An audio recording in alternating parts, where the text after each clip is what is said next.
And when you were a baby in your crib, your father looked down at you.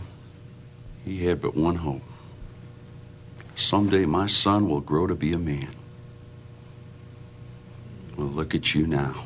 Second down and 5 off the fake to Jamal Williams. Goff going deep, wide open. You just got your asses whipped by a bunch of damn nerds. Half remaining in the quarter from their 25, and that's the third time Dalvin Cook has been hit for a loss today. Nerds! Third down and 8. Goff complete. Justin Jackson out of the backfield picks up the Lions first down. It's too passive. If I was you, I'd do something about it. I would get up and redeem myself in the eyes of my father, my maker, and my coach. 2 minutes remaining. Goff throws. Wow. Penei Sewell, the right tackle, makes the catch. It's time for another edition of You Make the Call. IBM presents You Make the Call.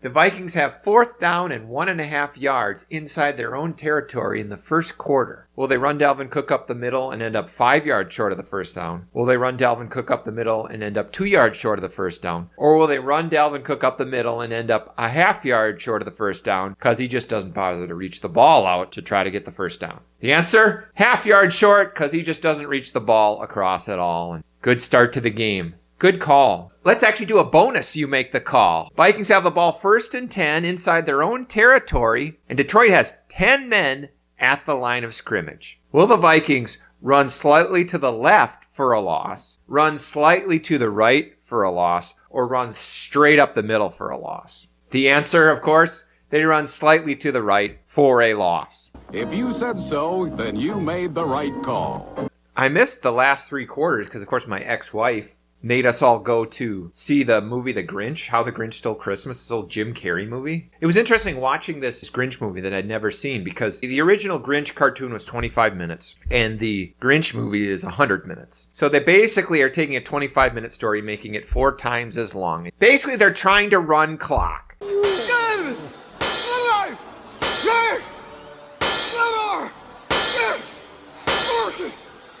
You're watching them try to run clock. It's like watching the Vikings offense.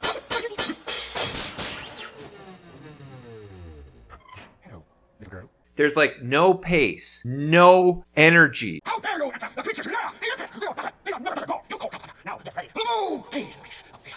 The best part, and there's one attractive woman. She loves the Grinch. Your ring back. Sorry. But my heart belongs to someone else.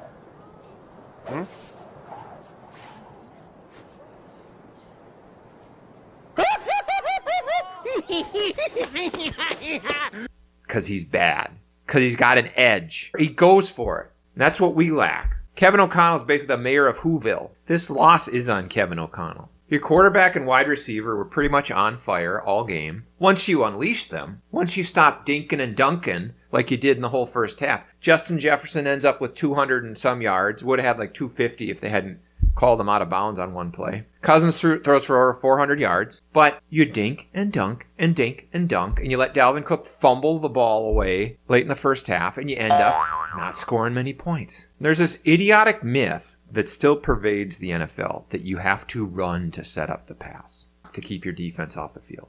And there's this idiotic tweet. For the game, he tweets, ball control, ball control, ball control. That's the key to the game for the Vikings. Sustain drives and keep the defense off the field. The Lions scored 2 touchdowns in the first half. How many plays did they run on those 2 drives? Total plays did they run? 3. It took them 3 plays to score 14 points. Vikings had the ball for over 18 minutes in the first half. They controlled the clock.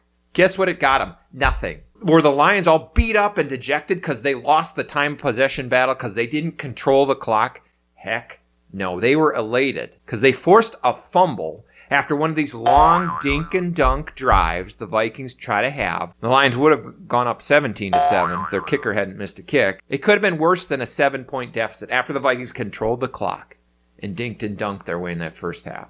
That tweet is the mentality that Kevin O'Connell has. That was his mentality. Let's keep our defense off the field. You know who's the best at keeping the Vikings defense off the field? The Vikings defense. Because once they hit the field, the opposing team scores immediately. Well, that's a great strategy. You know what you have to do when you have a defense that can't stop anybody? You have to score. You have to be aggressive. You have to assume you got to score every possession. And if you entered this game with that mentality, you could have beat Detroit. If their focus wasn't on trying to run Dalvin Cook into a brick wall so he could have 15 carries for 23 yards, Vikings win. Vikings should have been able to win this game, even with that terrible defense. Vikings should have scored in the 30s today, and they struggled to get into the 20s. You don't run the ball to set up the pass. You do what they can't stop to set up what they can't stop. So you throw to Justin Jefferson. You throw downfield. You attack them. Get them on their heels.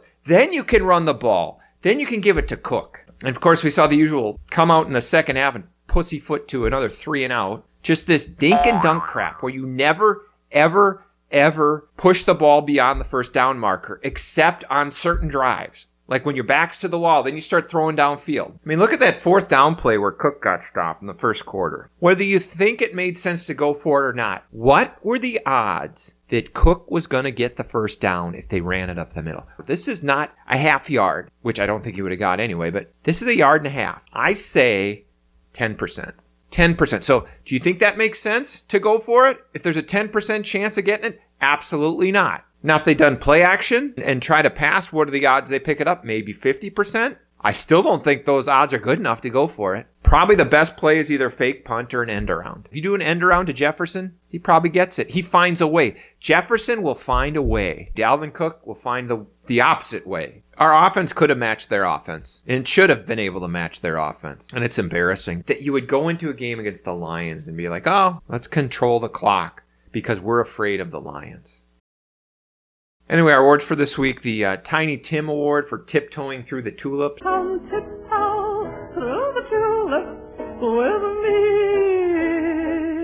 me. That goes to Dalvin Cook on that first and goal from the 3 late in the second quarter.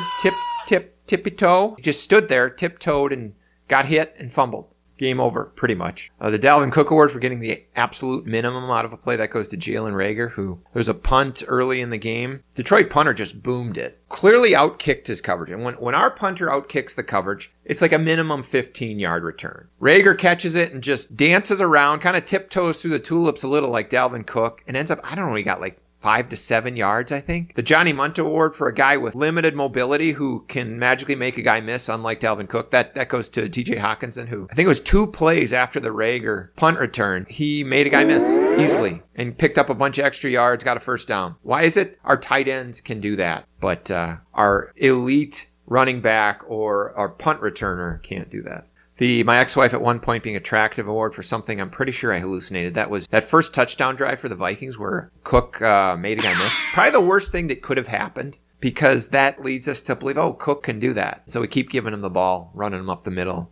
If Cook is going to be successful, you got to get him in space. You got to get him the ball in space. Everybody knows that. And what do? We run him up the middle. Maybe the refs do hate the Vikings award. That goes to whoever I think the side judge was who called Justin Jefferson out of bounds. They showed like one replay that didn't show a real good angle, but from that angle, it looks like he probably didn't step out of bounds. It would have been a touchdown. There's no curiosity on the part of the announcers. This is the best receiver in the NFL, but doesn't look like he stepped out, but we don't really care to look at it any further. So I guess the refs and the announcers hate the Vikings. Can't blame him after watching our defense. The Kirk Cousins Award for throwing short of the sticks on 3rd down. I think there were a bunch of those. Most in the first half, I think, because that's again, that mentality in the first half. Let's just dink and dunk and let's be passive. But that's also why you got to avoid 3rd down as much as possible with Cousins because he will do that. We got outcoached. We went into a game against the Lions just seemingly acting like we were afraid of them. We got to control the clock. We got to keep Jared Goff off the field. We're so afraid. The 10 wins in the first 12 games, I mean, that has led to, I'd say, overconfidence, but also just a lack of willingness to correct things. Third down and 8. Goff complete. Justin Jackson out of the backfield. Too Picks up passive. the Lions first down. It's too passive. Hope they miss the field goal so you can get the ball back. But instead, 3rd and 8, they just lay back 2-3 yards behind the first down marker, let the guy catch it, and just kind of waltz his way across the first down line. That kind of crap needs to change, but it's not going to change because, well, there's nothing wrong. We've won 10 games. So I don't care what the stats say. We've won 10 games. I don't care that we give up 450 yards a game to mediocre teams. We've won 10 games. Well, that's fine. Just don't book travel for the second round of the playoffs. I don't know. How do you feel about O'Connell? I don't see anything great he's doing.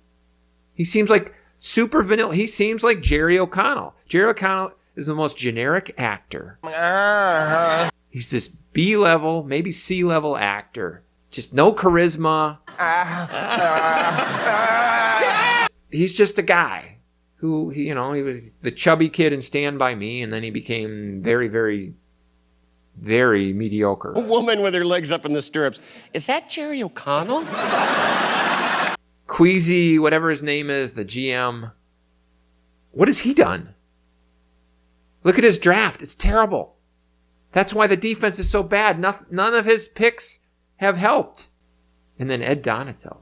If they thought he was good going into this year, boy, some great judgment there. But hey, we won. We're 10-3. We're 10-3. We're going to the Super Bowl. We're not going to play in it, but we're going to the Vikings are going to go to the Super Bowl and sit in the stands. So let's be happy for them.